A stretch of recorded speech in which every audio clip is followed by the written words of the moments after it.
अब यसलाई विश्व शिक्षक दिवस यो धेरै लामो समयदेखि चलेको पनि होइन, 1994 देखि यो मनाउँदै आएको भनिन्छ।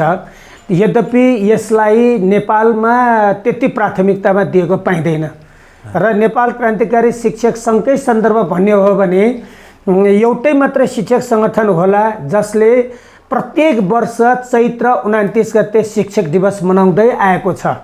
2036 सालमा शिक्षकहरू पनि सङ्गठित हुन पाउनुपर्छ, शिक्षकहरूको पनि सञ्चय कोषको बन्दोबस्त गर्नुपर्छ, स्थायी हुनुपर्छ लगायतका मागहरू राखेर आन्दोलन गर्दै तत्कालीन पञ्चायती सरकारलाई झुक्न बाध्य पारेको नेपाल राष्ट्रिय शिक्षक सङ्गठन खोल्ने मान्य शिक्षक सङ्गठनलाई मान्यता दिलाएको दिन हो 36 साल चैत्र 29 गते। सकेसम्म हामीले सबै शिक्षकहरू एक हुनुपर्छ भनेर हामीले निकै प्रयास गरेका थियौँ, तर त्यो प्रयास हाम्रो प्रयास सफल नभएपछि हामीले पनि हाम्रो आस्था अनुसार नेपाल क्रान्तिकारी शिक्षक सङ्घ खोलेका छौँ। निजी विद्यालय भनेको वास्तवमा सरकारले शिक्षामा व्यापार गरी खाऊ भनेको हो। शिक्षालाई व्यापारीकरण गरेदेखि नै शिक्षा विकृति आएको हो। त्यो दरबन्दी मिलाउने कार्यदलले प्रतिवेदन पनि बुझायो, तर त्यो प्रतिवेदन कहिले सार्वजनिक गरिएन। अनौपचारिक रूपमा त्यो कार्यदलका पदाधिकारीहरूसँग छलफल गर्दा, कुराकानी गर्दा उहाँहरू भन्नुहुन्थ्यो यो देशको विद्यालयको अनुपातमा शिक्षक सङ्ख्या भन्ने हो भने 62,000 भन्दा बढी शिक्षक दर भने अपुग छ यो देशमा। +2 नेपाल सरकारको कुनै शिक्षकै छैन। उसले +2 चलाइरहेको 11-12 चलाइरहेका स्कुलहरूलाई 2 दरबन्दी बराबरको अनुदान दिन्छ। साइन्स पढेका साइन्स सञ्चालन भएको स्कुललाई 3 दरबन्दी अनुदान दिन्छ, शिक्षक दिएको छैन। तर सरकारले निकै उदारताका साथ होइन 15,000 तलब खाऊ भन्यो, तर 15,000 उसले दिएन। सम्मानित समाजमा होला, तर सरकारले हामीलाई जुन किसिमको सम्मानित व्यवहार गर्नुपर्ने हो त्यो व्यवहार गरेको पाइँदैन। प्राथमिक तृतीयबाट द्वितीयबाट मुस्किलले प्रथम, मुस्किलले त्यो हिसाबले साह्रै कम मात्र दरबन्दी कोटा राखिएको छ। त्यो हिसाबले तहगत प्रमोसन छैन, जबकि उता छ। अझ विशेष गरिकन भन्ने हो भनेदेखि राजनैतिक दृष्टिले भन्ने हो भने पुँजीवादी देशमा कोरोनालाई व्यापार गरी कमाउने भाँडोको रूपमा त्यसलाई उपयोग गर्यो भनेदेखि समाजवादी मुलुकहरूले चाहिँ यो जनताको सेवा गर्ने एउटा महत्त्वपूर्ण अवसर हो। यो बखतमा हामीले हाम्रो काम कर्तव्य यो जिम्मेवारी जनता जोगाउने कुराको रूपमा भनेर तदारुकताका साथ काम गरेको देखियो। त्यसकारण तेल के हेर्नु तेलको धारो हेर्नु भने जस्तै अब सरकार के हेर्नु, सरकारको विचारधारा अनि व्यवहार हेर्नु। पार्टी सत्तामा गइसकेपछि गौण बस्ने, मौन बस्ने र विपक्ष पार्टीकाहरू गयो भने आन्दोलनको आगो फुक्न खोज्ने यो दोधारे प्रवृत्ति अहिले हाम्रो देशमा शिक्षक नेताहरूको बिचमा त्यो देखा परेको छ। त्यो दुःखद पाटो हो। ज्ञान सर, विश्व शिक्षक दिवसको उपलक्ष्यमा हार्दिक मङ्गल शुभकामना। हस्, मेरो पनि शुभकामना सम्पूर्ण शिक्षक, अभिभावक, विद्यार्थी संसारभरिकैहरूको लागि मेरो र मेरो सङ्गठन नेपाल क्रान्तिकारी शिक्षक सङ्घको तर्फबाट हार्दिक शुभकामना अनि बधाई पनि। अब यति बेला कोरोनाको प्रभावले विश्वभर शैक्षिक क्षेत्र पनि प्रभावित छ। शिक्षकहरूको बिचमा यो कोरोनाको कहरको बिचमा यसपालिको विश्व शिक्षक दिवसको एजेन्डा कस्तो हुँदैछ? कोभिड-19 विश्वव्यापी रूपमै महामारीको रूपमा प्रभावित भएको कुरा हामी सबैलाई थाहा छ। यसको प्रभाव नेपाली शैक्षिक जगतलाई पनि नराम्ररी परेको कुरा हामी सबैलाई थाहा छ। यसको नकारात्मक पाटो यसले शैक्षिक गुणस्तरमा निकै ठुलो प्रभाव पारेको छ, निकै ठुलो नकारात्मक प्रभाव पारेको छ र केही सकारात्मक छाप पनि यो कोभिडले हामीलाई दिएको छ। अर्थात् यसले कोभिडको कारणले करोडौँ मान्छे प्रभावित हुनु, लाखौँ मान्छे सङ्क्रमित हुनु, हजारौँ दसौँ हजार मान्छे नेपालमै पनि मृत्यु हुनु यो दुःखद पाटो भयो भने अझै पनि हामी खोपको मात्रा पूर्ण रूपमा पाइरहेका छैनौँ। अझै पनि हामी सङ्क्रमणको जोखिममा छौँ नै र विशेष गरी संसारका विशेष गरी विकासोन्मुख देशका आम जनता कोभिडको सन्तासबाट अझै मुक्त हुन सकेको अवस्था छैन र यो अवस्थामा भौतिक उपस्थिति बिना वैकल्पिक शिक्षण विधिबाट कक्षा सञ्चालन गर्दा हाम्रो जस्तो गरिब राष्ट्रका गरिब अभिभावकले आवश्यक सम्पूर्ण शैक्षिक साधन, ल्यापटपको सुविधा, मोबाइलको सुविधा, अनलाइन भर्चुअल कक्षाको निम्ति आवश्यक सुविधा दिन नसकेको र त्यही अनुसारको आफ्ना छोराछोरीलाई वातावरण दिन नसकेको परिवारका छोराछोरीहरूमा शिक्षाको निकै नराम्रो प्रभाव पर्न गएको यथार्थ हो। त्यसकारण अहिले आम रूपमा यो कोभिडको प्रभाव अलिकति घट्न साथै भौतिक रूपमा कक्षा सञ्चालन गर्नु पर्यो भन्ने जोरदार आवाज उठिरहेको छ र अहिले क्रमशः भौतिक उपस्थितिमा कक्षाहरू सञ्चालन हुन थालेको अवस्था छ। तै पनि जोखिमको त्रासको बीचबाट हामी अगाडि बढिरहनु परेको अवस्था छ र यसको सकारात्मक पाटो भन्नुपर्दाखेरि यदि यो कोभिड नभइदिएको भएदेखि हामी यो अनलाइनबाट पठन पाठनको वैकल्पिक विधिको कुरा, यो जुन नयाँ प्रविधिबाट शिक्षण सिकाइको कुरा सायद हामी अझै स्वाभाविक रूपबाटै पूर्ववत रूपमा कोभिड नआएकै पूर्ववत रूपमा सञ्चालन गरेको भए यो प्रविधि यो नयाँ पुस्तामा शिक्षक अनि विद्यार्थीहरूमा सिक्नको लागि अरू दशकौं वर्ष लाग्ने निश्चित थियो जस्तो मलाई लाग्छ। त्यसकारण प्रविधिको हिसाबले हामीलाई कोभिडले बाध्य पार्यो, हामीले सिक्यौँ एउटा राम्रो पाटो। सङ्कटको बीचमा पनि कुनै न कुनै वैकल्पिक विधि हामीले अपनाएर अगाडि बढ्यौँ, एउटा यो राम्रो पाटो भयो। तर यो प्रविधिको पहुँच नपुगेका बहुसङ्ख्यक गरिब जनताका छोराछोरीहरूलाई यसले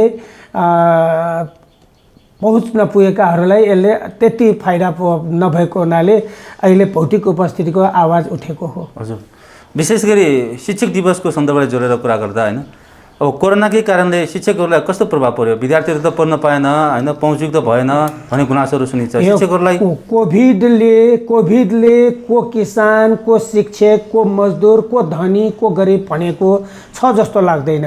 शासकहरू पनि प्रभावित भएका छन्, शासित पनि प्रभावित छ।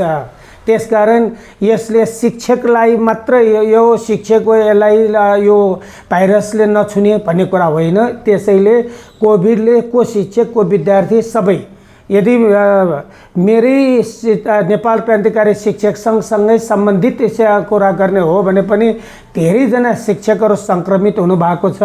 केही शिक्षकको दुःखद निधन पनि भएको छ भने विद्यार्थीहरू पनि धेरै सङ्क्रमित हुनु र दुःखद निधन भएका कुराहरू हामीले समाचारमा सुनिरहेका छौँ, पाइरहेका छौँ।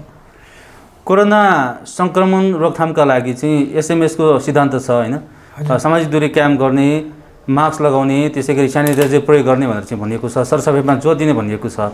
यो शिक्षासँग जोडिएको छ। यो विषयमा विद्यार्थी, अभिभावक, सम्पूर्ण समुदायमा चाहिँ बुझाउन सकेको भए धेरै हदसम्म नियन्त्रण हुन सक्छ भनेर पनि भनियो। तर विकसित देशहरूमा पनि मारामारी फैलिरहेको छ। सामान्य यो कुरालाई नै ख्याल गर्न नसकेको परिवेश विकसित देशदेखि अल्पविकसित देश नेपाल जस्तो देशमा पनि यस्तै समस्या देखिन्छ। यो विषयलाई चाहिँ शिक्षकहरूले कसरी विश्लेषण यो यसो स्वास्थ्यको सिद्धान्तसँगै शिक्षालाई जोडेर हेर्ने हो भने एक अर्कोसँग अलिकति मेल खाँदैन। जस्तो उदाहरणको लागि बच्चाहरू, हामी प्री प्राइमरीको बच्चादेखिकै कुरा गर्नुपर्छ।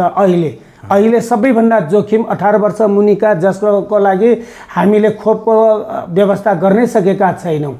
अब प्री प्राइमरीका बच्चाहरू अहिले हाम्रो परिवेशमा भन्ने हो भने 2 वर्ष नागेकैदेखिलाई हामीले प्ले ग्रुपमा भर्ना लिएका छौँ। प्ले ग्रुपको बच्चालाई हामीले एउटा शिक्षिका आमाको भूमिका निर्वाह गरेर काखमा सुताउनेदेखि लिएर खेलाउनेदेखि लिएर सम्पूर्ण गर्नुपर्ने अवस्थामा उसलाई सामाजिक दूरी कायम गरेर सिकाउने भन्ने कुरै आउँदैन। दोस्रो कुरा, बच्चाहरू जसलाई हामीले सामाजिक दूरीको कुरा गरेर राख्नु भनेको एक किसिमले एकाङ्गी बनाउनु जस्तो हुन्छ। किनभने बच्चाहरू सामाजिक बन्नको लागि नै साथीहरूसँग स्वाभाविक रूपमा घुलमिल हुनै पर्ने हुन्छ। उनीहरू एक अर्कासँग खेल्नुपर्ने खेल्ने उनीहरूको बाल अधिकार नै हुन्छ। त यो अवस्थामा बच्चाहरूलाई सामाजिक दूरी कायम गरेर खेल भन्ने कुरा त्यो शिक्षा र स्वास्थ्यको बिचको सिद्धान्त एक अर्कासँग विवादको अथवा द्वन्द्वको रूपमा रहेको छ। त्यसैले अहिले हामीले नढाँटिकन भन्नुपर्दा यति बेला भौतिक उपस्थितिमा हामीले कक्षा सञ्चालन गर्दा स्वास्थ्यको मापदण्ड अपनाउनु पर्छ भन्ने तपाईँले जुन भन्नुभएको छ त्यो सिद्धान्त हो, आदर्श होला। यथार्थ व्यवहारमा हामीले कक्षा कोठामा विद्यार्थीहरूलाई सामाजिक दूरी कायम गरेर राख्न सकिने मलाई लाग्छ। देशभरमा भन्नको लागि भन्छन् दोस्रो कुरा हो, यथार्थमा व्यवहारमा साह्रै कमले मात्र यो सामाजिक दूरी कायम गरेर कक्षामा बन्दोबस्त गरेको हुनुपर्छ। केही नभए पनि हाम्रो स्कुलमा एक शिक्षक बराबर 10-20 जना विद्यार्थी होइन भने त्योभन्दा अझ बढी विद्यार्थीहरू राख्नुपर्ने कक्षा कोठाको साइज त्यही दूरी कायम गरेर राख्ने हो भने त्यहाँ ठाउँ पुग्दैन। त्यस कारणले पनि त्यो आम स्वास्थ्यको जुन मापदण्ड हो, जनस्वास्थ्यको मापदण्ड त्यो आफ्नो ठाउँमा होला, तर यथार्थमा त्यो छैन। यद्यपि हामीले त्यसलाई नकारेका छैनौँ। अर्थात् हाम्रो तर्फबाट विद्यालयमा पस्ने गेटैमा विद्यार्थीलाई सेनिटाइजरको गरेर भित्राउने, हरेक धारा भएको ठाउँमा हामीले साबुन पानीको बन्दोबस्त गर्ने, विद्यार्थीलाई जोर नाप्ने, सकेसम्म मास्क राख्न लगाउने जस्ता काम हामीले गरिरहेका छौँ र साथीहरूलाई त्यही अनुसार भनिरहेका छौँ र सकेसम्म त्यो मिलाइरहेका छौँ। तर सामाजिक दूरी चाहिँ हाम्रो लागि अलिक कठिनको विषय हो। अच्छा, भने गरिन्छ नि जस्तो शिक्षक उस्तै विद्यार्थी उत्पादन हुन्छ होइन, तेलको हेर्नु तेलको धार हेर्नु भन्छ नि होइन। त्यही हिसाबले चाहिँ अब हाम्रो पुर्खाले पनि हरेक पटक त्यस्ता विभिन्न महामारीहरू झेल्दै आएका छन्, जसले गर्दा असङ्ख्य रूपमा अथवा अतुलनीय रूपमा धनजनको क्षति बेहोरिआएको छ।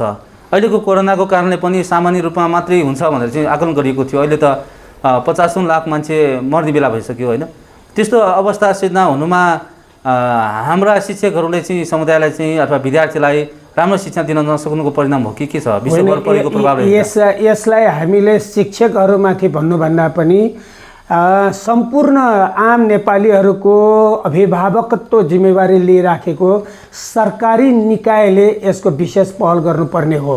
हाम्रा अभिभावक नेपाल सरकारका प्रधानमन्त्रीले दिएको अभिव्यक्तिलाई अहिले तपाईँकै सन्दर्भमा सम्झने हो भनेदेखि यो कोरोना केही पनि होइन, हाछ्यौँ साछ्यौँ गरेर तातो पानी बेसार पानी खाएरै पनि हामी त्यो कोरोनालाई पचाउन सक्छौँ भन्ने के छ सस्तो अभिव्यक्तिले तपाईँले भने जस्तो कोरोनालाई कम आकलन गरेर पनि क्षति पुगेको हुन सक्छ।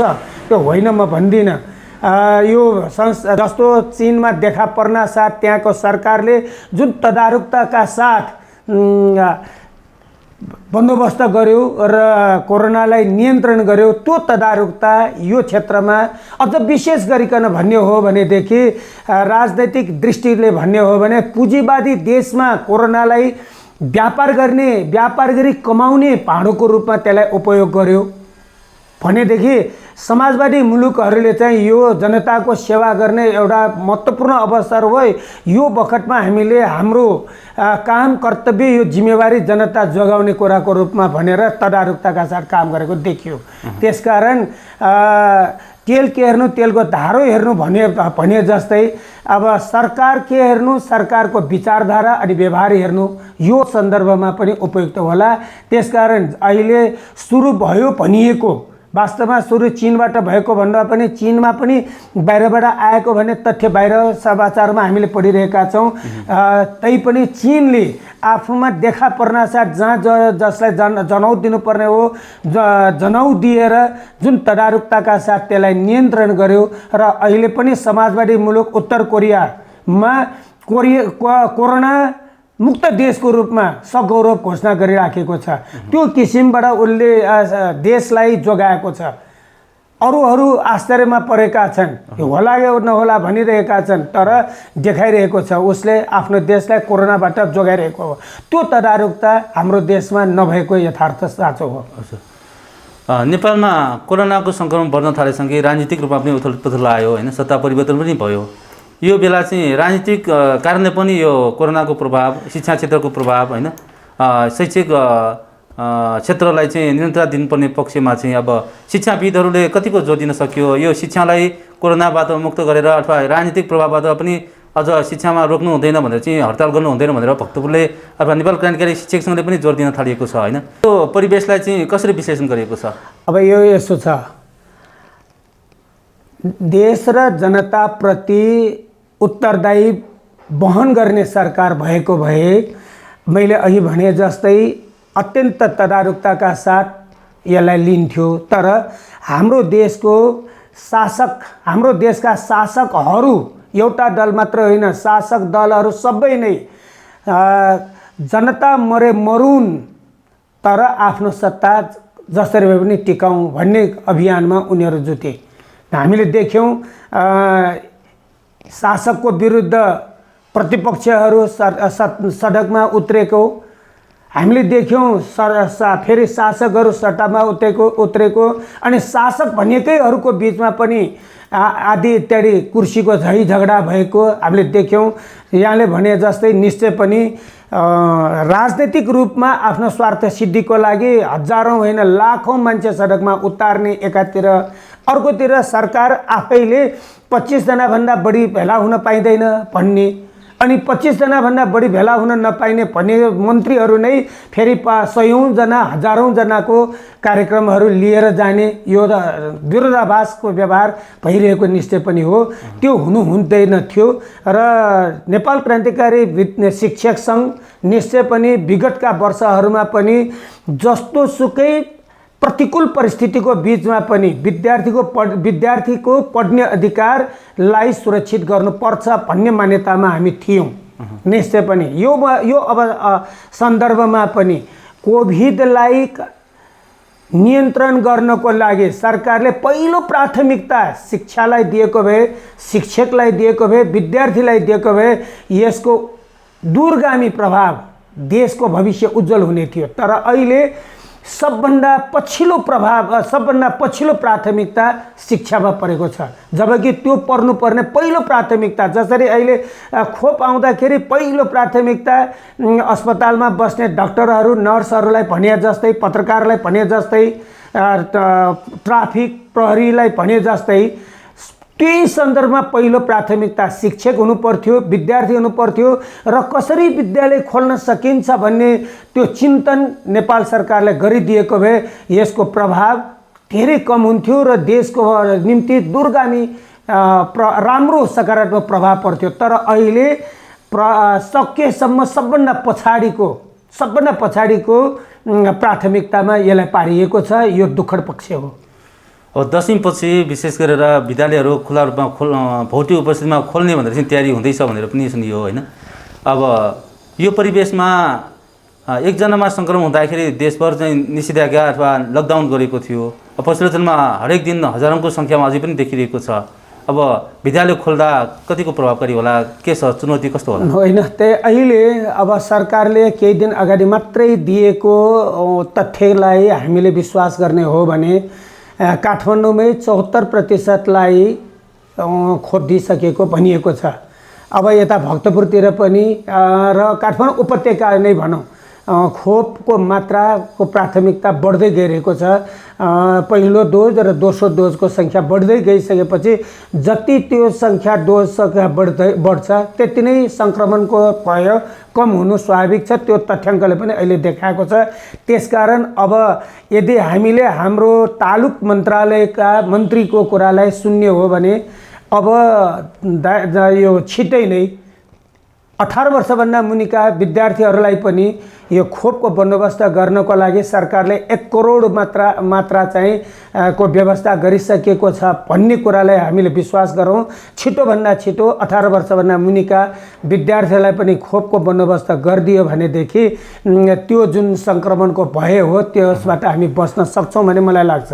हजुर, अब एकछिन हामी यो विश्व शिक्षक दिवसलाई जोडेर शिक्षकसँग जोडिएका कुराहरूलाई चर्चा गरौँ न। यो बेला चाहिँ शिक्षक सम्मानित पेसाको रूपमा हेरिन्छ होइन? अब शिक्षकहरू पनि अब विभिन्न क्षेत्रमा कोरोनाको कारण प्रभावित भइरहेको कुरालाई हामीले चर्चा गऱ्यौँ। यो बेला चाहिँ शिक्षकलाई कसरी बुझ्नुपर्छ आम समुदायले? अब तपाईँले सम्मानित त भन्नुभयो, सामाजिक दृष्टिकोणले चाहिँ पनि परम्परादेखिको हिसाबले भन्ने हो भने हिजोका रामायणकै रामकै कुरा गर्ने हो भने पनि गुरु वशिष्ठ कहाँ गएर कुटीमा गएर शिक्षा आर्जन गरेका थिए। त्यतिखेरका गुरु वशिष्ठ त्यतिखेरका शासक राजा रजौता भन्दा पनि ठुला राजा रजौता पनि गुरुको अगाडि नतमस्तक हुन्थे। यो हिसाबले हाम्रो परम्परा गुरुकुल शिक्षा, गुरुको अगाडि नमन गर्ने, गुरुलाई सम्मान गर्ने हाम्रो संस्कार निश्चय पनि राम्रो पक्ष हो। सामाजिक हिसाबले म यसलाई तपाईँको कुरा होइन भन्दिनँ, तर सरकारले यसलाई कति सम्मान दिएको छ भनेर मुखले होइन व्यवहारले गर्ने हो भनेदेखि अहिले सरकारको नजरमा शिक्षा प्राथमिकतामा परेको भन्न सकिन्न। भला उसले तथ्याङ्कमा यति रकम उति रकम भनेर रकमको एमाउन्ट देखाउला, तर रकमको एमाउन्ट भन्दा पनि कुल बजेटको पर्सेन्ट कति छुट्यायो शिक्षामा। हामीले भनेका छौँ कुल बजेटको, राष्ट्रिय बजेटको कम्तीमा 24% लगानी गर भनेर हामीले भनेका छौँ। त्यसो भयो भने मात्र केही न केही शिक्षामा परिवर्तन भनेको हौँ।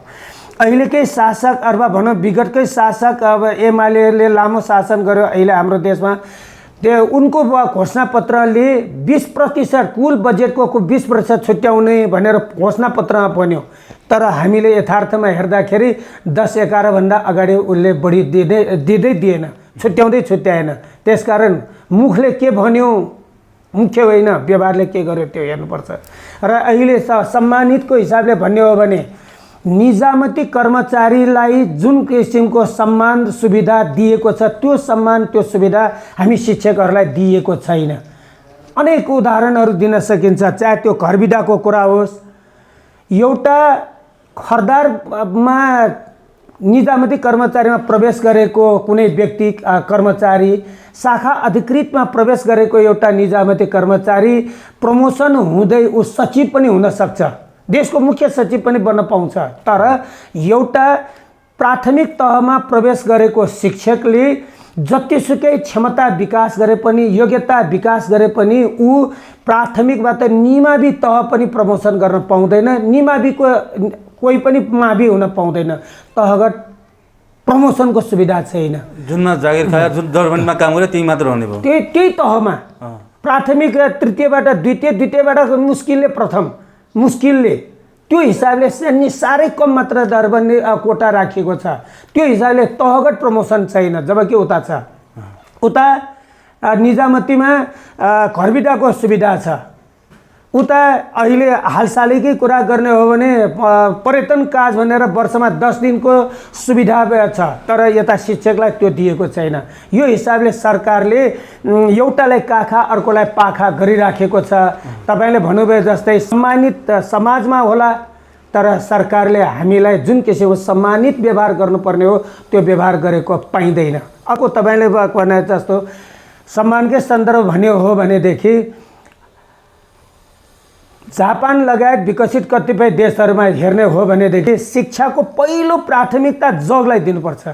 हामी यो घरमा छौँ, घरको जग र बलियो भए मात्रै यो घरको माथिल्लो तल्ला र बलियो हुन्छ। यो त हामी सबैलाई थाहा छ। शिक्षाको पहिलो जग प्री प्राइमरी हो, पूर्व प्राथमिक तह हो।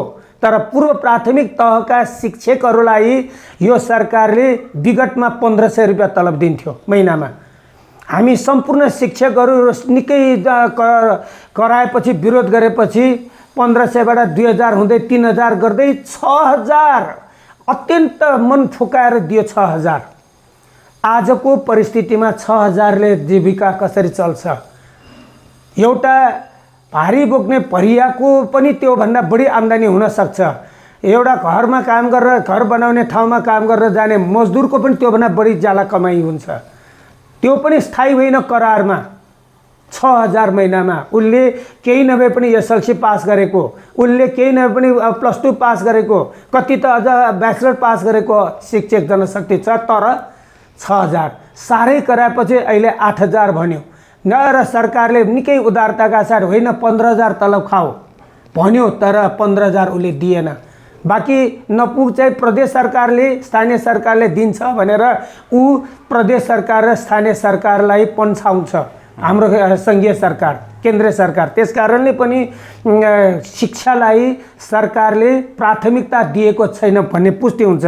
दोस्रो कुरा, शिक्षालाई नदिएको हो कि शिक्षकलाई नदिएको प्राथमिकता? शिक्षालाई प्राथमिकता दिएको भएदेखि त्यो प्री प्राइमरी तहलाई त्यसरी अपमान गर्ने थिएन। म त भन्छु सरकारले प्री प्राथमिक तहका शिक्षकहरूलाई अपमान गरेको हो।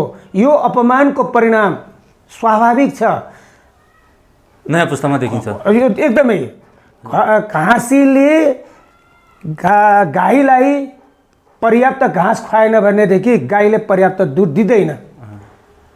शिक्षिकाहरूले खानै पाएको छैन, भरपेट उसको जागिरको सुनिश्चिततै छैन भने अब गुरु भनेको गुरु आमा हो भनेर एकदम जतिसुकै मुखले राम्रो शब्द भने तापनि मन चित्त बुझेकै हुँदैन। त्यस्तो अवस्था उसबाट के नतिजाको आश गर्ने? त्यसकारण सरकारले शिक्षामा राम्रो नतिजाको आश गर्ने भए प्री प्राइमरी तहदेखि, प्राथमिक तहदेखि, आधारभूत तहदेखि नै जोड दिनुपर्छ, पहिलो कुरा। दोस्रो, अर्को कुरा, प्राथमिक तह मात्र, आधारभूत तह मात्र होइन, मावि तह र उमावि तहको पनि कुरा गर्ने हो भने विद्यालय तह भनेको अहिले +2 हो, +2सम्म हो। +2मा नेपाल सरकारको कुनै शिक्षकै छैन। उसले +2 चलाइरहेको, 11-12 चलाइरहेका स्कुलहरूलाई 2टा दरबन्दी बराबरको अनुदान दिन्छ। साइन्स पढेका, साइन्स सञ्चालन भएको स्कुललाई 3टा दरबन्दी अनुदान दिन्छ, शिक्षक दिएको छैन। त्यसकारण 11-12 तहमा पढाउने शिक्षक नेपाल सरकारसँग एकजना पनि छैन, उसले नियुक्ति गरेको। र दोस्रो कुरा, 11-12मा पढाउने नै हो भने पढाउने विषय अनुसार निश्चित विद्यार्थीहरू तोकेर सरकारले यति विद्यार्थी बराबर यति शिक्षक दिने भनेर कमसेकम जसरी 9-10 मावि तहमा शिक्षक दरबन्दी भने जस्तै विषयगत शिक्षक दिएको छैन, दिनु पर्थ्यो पहिलो। अर्को कुरा, 9-10मै पनि दरबन्दी पुगेको छैन, निमावि तहमा दरबन्दी पुगेको छैन, प्राविमा दरबन्दी पुगेको छैन। दरबन्दी मिलाऊ भनेर मिलाउनको लागि हामीले धेरै करायौँ, कहिल्यै पनि दरबन्दी मिलाउने आँट गरेको छैन। अहिले यही सन्दर्भमा तपाईँलाई भन्नुपर्दा पूर्व शिक्षा सचिव महाश्रम शर्माको संयोजकत्वमा यो दरबन्दी मिलान सम्बन्धी एउटा कार्यदल गठन गरेको थियो विगतमा सरकारले। त्यो दरबन्दी मिलाउने कार्यदलले प्रतिवेदन पनि बुझायो, तर त्यो प्रतिवेदन कहिल्यै सार्वजनिक गरिएन। अनौपचारिक रूपमा त्यो कार्यदलका पदाधिकारीहरूसँग छलफल गर्दा, कुराकानी गर्दा उहाँहरू भन्नुहुन्थ्यो यो देशको विद्यालयको अनुपातमा शिक्षक सङ्ख्या भन्ने हो भने 62,000 भन्दा बढी शिक्षक दरबन्दी अपुग छ यो देशमा। अनि शिक्षक सङ्ख्या अपुग कहिले पूर्ति नगरिदिने, अनि त्यहाँबाट परिणाम आएन भनेर शिक्षकलाई दोष दिने सरकारको गलत नीति छ। अहिले शिक्षक नियुक्ति गर्ने ठाउँ, सिफारिस गर्ने ठाउँ शिक्षक सेवा आयोग हो। शिक्षक सेवा आयोग लामो समयसम्म पदाधिकारी विहीन थियो। अहिले पदाधिकारी पनि भइसकेपछि अब त नयाँ शिक्षक दरबन्दी आह्वान होला, खुल्ला, नयाँ जोस जागरका शिक्षक, नयाँ पुस्ताका शिक्षकहरूले अवसर पाउला भनेर अपेक्षा गरेको आकाशको फल जस्तै भइरहेको अवस्था छ। त्यसकारण न त शिक्षक सेवा आयोगलाई काम गर्न दियो यो सरकारले, न त शिक्षक सेवा आयोगलाई नै कुनै बेला पूर्णता दियो यो सरकारले, न +2लाई दरबन्दी दियो, न माविलाई पर्याप्त दियो, न निमाविलाई दियो, न दरबन्दी मिलाउने काम नै गर्यो भन्ने हिसाबले हेर्न सकिन्छ। त्यसकारण हाम्रो सन्दर्भमा भन्ने हो भनेदेखि अझ निजी तहको यो शिक्षकहरूको कथा व्यथा त आफ्नै छ। यो निजी विद्यालय भनेको वास्तवमा सरकारले शिक्षामा व्यापार गरी खाऊ भनेको हो। शिक्षालाई व्यापारीकरण गरेदेखि नै शिक्षा विकृति आएको हो। अहिले सरकारले यो कुरालाई विगतको सरकारले स्वीकार गरेको देखिन्छ। अब 10 वर्षमा निजी विद्यालयलाई हटाउने भन्न त भनियो, तर हटाउने विधि प्रक्रिया केही पनि अगाडि बढेको छैन, बढाउँदैन पनि जस्तो लाग्छ। किनभने यो देशका शासकहरू केही पनि ठुल्ठुला निजी विद्यालयहरू कलेजहरू सञ्चालित छन्। आफ्नो आफैले आफ्नो खाइरहेको थालमा आफैले लात हान्ला जस्तो हामीलाई लाग्दैन। जबकि शिक्षा राज्यको पहिलो प्राथमिकता हुनुपर्छ। शिक्षा राज्यको दायित्वभित्र पर्छ, दायित्व वहन गर्नुपर्छ। अब शिक्षक दिवसको सन्दर्भमा चाहिँ चर्चा गर्दाखेरि सरले समग्र शिक्षा क्षेत्रको उन्नयनका लागि सरकारले ध्यान दिनुपर्छ भन्ने कुराले जोड दिनुभयो होइन। अब आजको कुराकानीमा के आग्रह सन्देश दिनुहुन्छ विश्व शिक्षक दिवसको सन्दर्भमा? होइन, अब यसलाई विश्व शिक्षक दिवस यो धेरै लामो समयदेखि चलेको पनि होइन। 1994देखि यो मनाउँदै आएको भनिन्छ। यद्यपि यसलाई नेपालमा त्यति प्राथमिकतामा दिएको पाइँदैन र नेपाल क्रान्तिकारी शिक्षक सङ्घकै सन्दर्भ भन्ने हो भने एउटै मात्र शिक्षक सङ्गठन होला जसले प्रत्येक वर्ष चैत्र 29 गते शिक्षक दिवस मनाउँदै आएको छ। 2036 सालमा शिक्षकहरू पनि सङ्गठित हुन पाउनुपर्छ। शिक्षकहरूको पनि सञ्चय कोषको बन्दोबस्त गर्नुपर्छ, स्थायी हुनुपर्छ लगायतका मागहरू राखेर आन्दोलन गर्दै तत्कालीन पञ्चायती सरकारलाई झुक्न बाध्य पारेको नेपाल राष्ट्रिय शिक्षक सङ्गठन खोल्ने मान्य शिक्षक सङ्गठनलाई मान्यता दिलाएको दिन हो 36 साल चैत्र 29 गते। त्यही 36 साल चैत्र 29 गतेलाई शिक्षकहरूको एक चरणको आन्दोलन पुरा भएको अवसर पारेर हामीले हरेक वर्ष चैत्र 29 गते शिक्षक दिवस मनाउँदै आएका छौँ। वास्तवमा यो देशमा अहिले जब बहुदल आएपछि आस्थाको आधारमा राष्ट्रिय शिक्षक सङ्गठनकाहरू एक पक्षमा एउटा दल विशेषमा अनि नेपाल शिक्षक सङ्घ अर्को ढङ्गबाट जान थालेपछि अनि नेपाल मजदुर किसान पार्टीको विचारसँग नजिकका त्यो विचारको माथि आस्था राख्ने हामी शिक्षकहरूले पनि नेपाल क्रान्तिकारी शिक्षक सङ्घ भनेर 2052 सालमा मात्र खोलेका हौँ। सकेसम्म हामीले सबै शिक्षकहरू एक हुनुपर्छ भनेर हामीले निकै प्रयास गरेका थियौँ, तर त्यो प्रयास हाम्रो प्रयास सफल नभएपछि हामीले पनि हाम्रो आस्था अनुसार नेपाल क्रान्तिकारी शिक्षक सङ्घ खोलेका छौँ। 2052 सालमा दर्ता गरेरै हामीले चलायौँ र निरन्तर रूपमा यद्यपि हामीले चैत्र 29 गते शिक्षक दिवस मनाउँदै आएका छौँ। शिक्षासँग सम्बन्धित शिक्षकहरूसँग सम्बन्धित विचार विमर्शहरू गर्ने, गोष्ठीहरू गर्ने, अन्तर्क्रियाहरू गर्ने आदि इत्यादि रचनात्मक क्रियाकलापहरू गर्दै मनाउँदै आइरहेका छौँ। र यो विश्व शिक्षक दिवस चाहिँ अहिले अन्तर्राष्ट्रिय रूपमा चर्चा भए तापनि नेपालको सन्दर्भमा त्यति साह्रो चर्चा परिचर्चा भइरहेको अवस्था छैन। र यो देशमा अहिले शिक्षक महासङ्घ भन्ने छ। त्यो शिक्षक महासङ्घले पनि शिक्षकहरूको पक्षमा के कस्तो कामहरू गरिराखेको हो, आफूलाई सम्पूर्ण शिक्षकहरूको देशभरिका शिक्षकहरूको प्रतिनिधित्व गर्ने भनेपछि यति धेरै समस्याहरू छन्। शासकहरू आफ्नो पार्टीको नजिकको पार्टी सत्तामा गइसकेपछि गौण बस्ने, मौन बस्ने र विपक्ष पार्टीकाहरू गयो भने आन्दोलनको आगो फुक्न खोज्ने यो दोधारे प्रवृत्ति अहिले हाम्रो देशमा शिक्षक नेताहरूको बिचमा त्यो देखा परेको छ। त्यो दुःखद पाटो हो। जहिलेसम्म सम्पूर्ण शिक्षकहरू एक भएर हाम्रो शिक्षकहरूको समस्यालाई उठान गर्न सक्दैनौँ, अहिले शिक्षक आन्दोलन कमजोर हुनु स्वाभाविक हो। अहिले शिक्षक आन्दोलन कमजोर भएको अवस्था पनि हो। हस्, यो जानकारी सन्देशको लागि सरलाई धेरै धेरै धन्यवाद। हस्, केही कुरा बोल्ने भन्ने अवसर दिएकोमा जनसञ्चार परिवारलाई र विशेष गरिकन सुरेश साइजूजीलाई म हार्दिक धन्यवाद ज्ञापन गर्दछु। धन्यवाद, नमस्कार।